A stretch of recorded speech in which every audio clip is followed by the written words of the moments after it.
U.S. President Joe Biden capped his three-day summit of African leaders by hinting that he may come visit. As I told some of you, you invited me to your countries.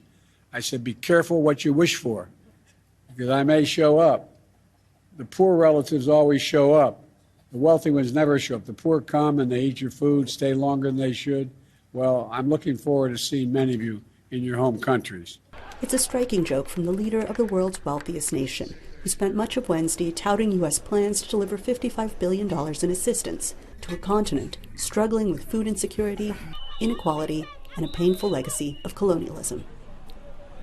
But jokes aside, the U.S. ambassador to the United Nations told VOA that a presidential trip would have a big impact. This will be an opportunity for the people of Africa, whatever countries, if the president decides to make such a visit, that they will actually see our commitment to them. These grand gestures and big promises contrast with the quieter diplomacy happening at the summit of 50 African leaders, which included meetings between Secretary of State Antony Blinken and leaders of Ethiopia and Congo, both countries with active conflicts, and with stable West African allies Senegal and Southern African energy giant Angola.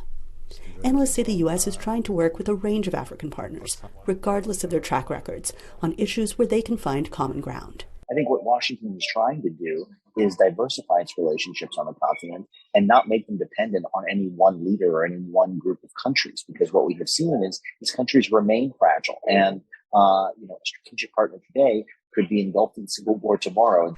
Biden also invited the leaders of Congo, Gabon, Liberia, Madagascar, Nigeria, and Sierra Leone to a private meeting on Wednesday, where they discussed their upcoming elections during what the White House says is a critical time for democracy globally. Publicly, Biden affirmed support for more African representation on the G20 and the UN Security Council, while not ignoring their shortfalls. As leaders, our people inspire us. They awaken in us the possibilities that are within our grasp, and there's so many possibilities if we work together. They tell us hard truths that we need to hear, and sometimes we have trouble listening. They challenge us to live up to the values enshrined in so many of our founding documents, and to be worthy of the responsibility given to us by that sacred trust. That particular message falls on some old ears. Cameroon's Paul Biya is 89. Republic of Congo's Denis Sassou Nguesso is 79, as is Nigeria's Muhammadu Buhari. Many of these men, and all but one African head of state is male, were born well before their countries gained independence, on a continent where the median age is just 18. What will they take back to their homelands, other than full pockets and warm memories? Anita Powell, VOA News, Washington.